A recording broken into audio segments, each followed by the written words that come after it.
നമസ്കാരം പ്രിയ സുഹൃത്തുക്കളെ. ഇന്ന് ധനുമാസത്തിലെ തിരുവാതിരയാണ്. അതായത് ഭഗവാന്റെ നക്ഷത്രം. ആദി ഗുരുവും ആദി യോഗിയുമായ ശ്രീ മഹാദേവൻ്റെ നക്ഷത്രമാണ് തിരുവാതിര.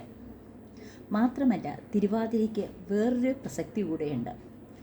സതീദേവിയുടെ അഗ്നിപ്രവേശനം കഴിഞ്ഞ് താണ്ഡവമാടി ശിവൻ സംഹാരരൂപിയായിട്ട് മാറിയതിന് ശേഷം അദ്ദേഹം തപസ്സിലേക്ക് പോയി. അപ്പോൾ ഹിമവാന്റെ പുത്രിയായി ശ്രീ പാർവതി അവതരിച്ചു. ആ ശ്രീ പാർവതി അപർണയായി ഇല പോലും ഭക്ഷിക്കാതെ ഭഗവാനെ തപസ് ചെയ്തു. ഭഗവാൻ പല രീതിയിൽ പാർവതിയെ പരീക്ഷിച്ചു. അവസാനം അവർ തമ്മിൽ ഒത്തുചേരുന്ന വിവാഹിതരാകിയ ആ ദിവസം കൂടെയാണ് തിരുവാതിര.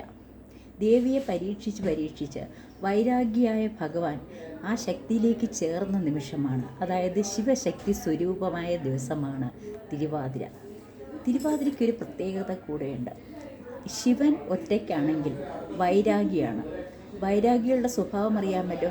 അവർ ഭയങ്കര രജോ ഗുണവും തമോ ഗുണവുമാണ് അവരിൽ കൂടി നിൽക്കുന്നത്. ഇതിൽ തമോ ഗുണത്തിന് നമ്മൾ പഠിക്കുന്നത് ഓങ്കാര രൂപത്തിൽ, അതായത് ആ ദൈവവും ഭഗവാന്റെ രൂപത്തിൽ ഓങ്കാരമാകുന്ന ആ പ്രണവ മന്ത്രത്തിൽ തന്നെ 3 മൂർത്തികളെയും നമ്മൾ അറിയുന്നു. അതിൽ ഭഗവാന് തമോ ഗുണപ്രിയനായതാണ് ഭഗവാൻ. അതിൽ ആ തമോ ഗുണപ്രിയമായിട്ട് ഇരിക്കുന്ന, ഇനർട്ടായിട്ടിരിക്കുന്ന, അതായത് അനങ്ങാതെ മെഡിറ്റേഷൻ ധ്യാനിച്ചിരിക്കുന്ന ആ വൈരാഗ്യയായ ഭഗവാന്റെ തപസ്സിളക്കി ആ എനർജി കൊടുത്തുകൊണ്ട് ആ ചലനത്തിലേക്ക് ആകർഷിക്കുന്നതാണ് ശക്തി. ആ ശക്തിയും ശിവനും തമ്മിലുള്ള സംയോഗം സൂചിപ്പിക്കുന്നതാണ് ഈ തിരുവാതിര നാളിലെ പ്രസക്തി എന്ന് പറയുന്നത്. ഭഗവാൻ ഭഗവതിയെ സ്വീകരിച്ച ദിവസം. പിന്നീട് അവർ അർദ്ധനാരീശ്വരന്മാരായി തീർന്നു. പകുതി ശരീരവും പകുതി ആത്മാവും, അതായത് പകുതി ശക്തിയും ഭഗവതിക്ക് നൽകി ഭഗവാൻ ഈ ലോകത്തിന് തന്നെ മാതൃകയായി. അതായത് പുരുഷനും സ്ത്രീയും രണ്ടല്ല, ഒന്നാണ്. ഒരു കുടുംബത്തിൽ ഭാര്യയും ഭർത്താവും 2 മനസ്സുകളുള്ളവരാകാൻ പാടില്ല. അവർ ശരീരവും മനസ്സും ഒന്നാകണം. നമ്മൾ ബൈബിളിൽ കേട്ടിട്ടുണ്ടല്ലോ, ശരീരവും മനസ്സും ഒന്നാകുന്നതാണ് ദമ്പതികൾ, യഥാർത്ഥ ദമ്പതികൾ. ആ തത്വം, ആ വിവാഹത്തിന് നമ്മുടെ കഴുത്തിൽ ചാർത്തുന്ന ഈ താലി, ശ്രീമംഗല താലി, അതിനുദാഹരണമാണ്. ഭഗവാൻ അന്ന് ചാർത്തിയത് ഒരു മഞ്ഞ നൂലാണ് ഭഗവതിക്ക് ചാർത്തി കൊടുത്തത്. പക്ഷേ ആ മഞ്ഞ നൂലിലാണ് നമ്മളും ഇന്ന് പലരും താലി ചാർത്തുന്നത്. ഇപ്പോൾ എൻ്റെ കേസിലാണെങ്കിൽ പോലും മഞ്ഞ നൂലിലായിരുന്നു. ആ മഞ്ഞ നൂലിൻ്റെ പവിത്രത, ആ താലിയുടെ പവിത്രത എന്ന് പറയുന്നത് നമ്മുടെ ദീർഘകാലത്തെ നമ്മൾ ആഗ്രഹിക്കുന്ന ഒന്നായിരിക്കും അല്ലേ. അതായത് ദീർഘകാലത്ത് നമ്മുടെ ദാമ്പത്യം വിട്ടുപോകാതെ നിൽക്കണം. നമ്മുടെ ഭർത്താവിന് അല്ലെങ്കിൽ നമ്മുടെ ഹസ്ബൻഡ് ഒന്നും സംഭവിക്കരുത്, ആരോഗ്യവാനായിട്ടിരിക്കണം. അതിനുവേണ്ടി പല സ്ത്രീകളും തിരുവാതിര ദിവസം ഉപവസിച്ചുകൊണ്ട് വ്രതമെടുക്കുകയും അതുപോലെ തന്നെ തിരുവാതിര കളി, അത് നമ്മുടെ കേരളത്തിൽ മാത്രമാണ് കൂടുതലുള്ളത്. കുളിച്ച് വന്ന് ആ വസ്ത്രത്തോടു കൂടി തിരുവാതിരക്കളി, വിളക്കിന് ചുറ്റും തിരുവാതിരക്കളി കളിക്കുകയും ചെയ്യുന്നു. അത് രാത്രിയാണ് ചെയ്യുക. ഭഗവാൻ നൃത്തപ്രിയനാണല്ലോ.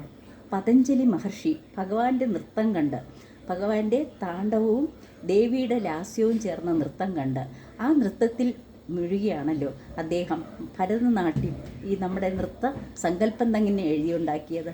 ആ നടന സാഹിത്യമാണല്ലോ നമ്മൾ ഇപ്പോൾ കാണുന്ന ഭരതനാട്യമായിട്ട് വളർന്നത്. ഇതൊക്കെ നിങ്ങൾക്കറിയാവുന്ന കാര്യമാണ്.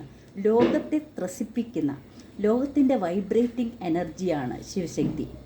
ആ ശിവശക്തിയിലൂടെയാണ് ഈ ലോകത്തിലെ എല്ലാ എനർജിയും കടന്നു വരുന്നത്. നമ്മൾ അനങ്ങണമെങ്കിൽ, നമ്മളൊന്ന് ചലിക്കണമെങ്കിൽ നമുക്ക് ഫോഴ്സ് വേണം അല്ലേ. ആ ഫോഴ്സ് അപ്ലൈ ചെയ്യുമ്പോൾ നമുക്ക് നമ്മുടെ ആക്സിലറേഷൻ ഉണ്ടാവുകയും, നമ്മുടെ ആക്സിലറേഷൻ കൊണ്ട് മാസിൻ്റെ ആക്സിലറേഷൻ, മൊമെൻറ്റം ഉണ്ടാവുകയും ചെയ്യും. അതാണ് നമ്മുടെ ഫോഴ്സ് എന്ന് പറയുന്നത്.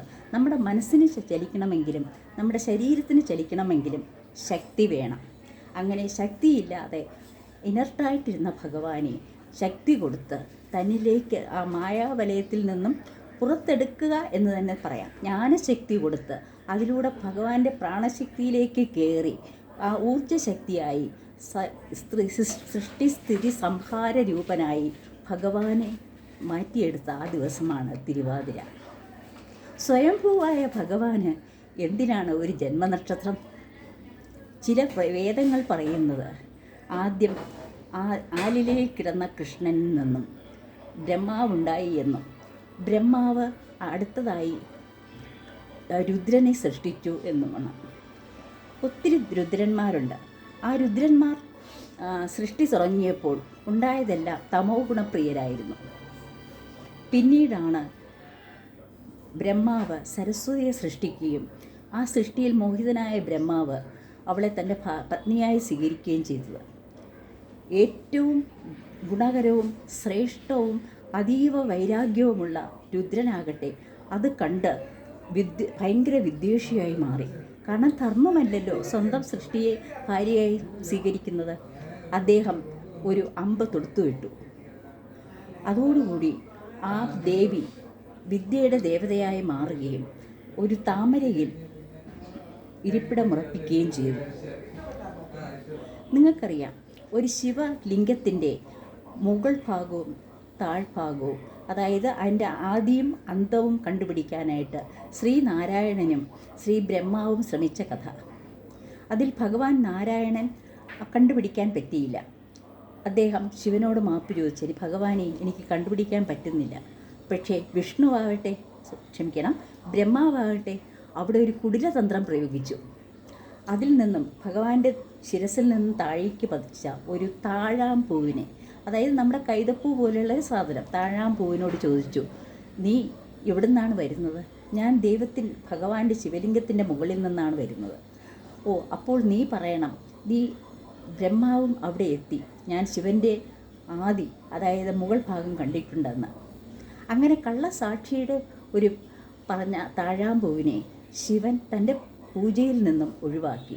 ഒരിക്കലും നമ്മൾ ശിവപൂജയ്ക്ക് താഴാമ്പൂവ് ഉപയോഗിക്കുന്നതല്ല.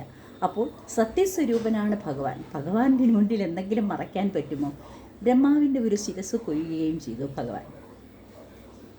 നോക്കൂ, ഇത്രയും ശക്തിയുള്ള, ഇത്രയും സ്നേഹസ്വരൂപനായ ഒരു അച്ഛനമ്മമാർ. ഇപ്പോഴാണെങ്കിൽ എനിക്ക് എൻ്റെ അച്ഛനും അമ്മയുമില്ല. അപ്പോൾ ഞാൻ ആരോട് പറയും എൻ്റെ കാര്യങ്ങളൊക്കെ? ഞാൻ അവിടെ തുറന്ന് പറയുന്ന ഒരാളേ ഉള്ളൂ, ഭഗവാനെ, ഭഗവതിയെ, എൻ്റെ അമ്മയപ്പ എന്നാണ് ഞാൻ വിളിക്കുക. അമ്മയപ്പ രക്ഷിക്കണേ. അപ്പോൾ എൻ്റെ ശിവൻ, എൻ്റെ ഗുരു, എൻ്റെ അമ്മയോട് ചേർന്ന ദിവസമാണ് ഞാൻ ഈ ലോകത്തേക്ക് തിരുവാതിരയായി ആചരിക്കുന്നത്. ഞാൻ ഇന്ന് ഫുൾ വ്രതത്തിലാണ്, ഉപവാസത്തിലാണ്. ഞാൻ ഒറ്റ പ്രാവശ്യം മാത്രം അരിയാഹാരം കഴിക്കും, ബാക്കി ഫ്രൂട്ട്സോ അങ്ങനെ എന്തെങ്കിലും കഴിക്കും.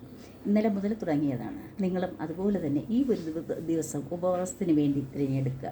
ഭക്തിയോടെ മനസ്സ് ശരീരവും ശുദ്ധമായി സൂക്ഷിക്കുക. വരുന്നത് എന്ത് പോസിറ്റീവാണ് നിങ്ങൾ കാത്തിരിക്കുന്നതെന്ന് നോക്കുക.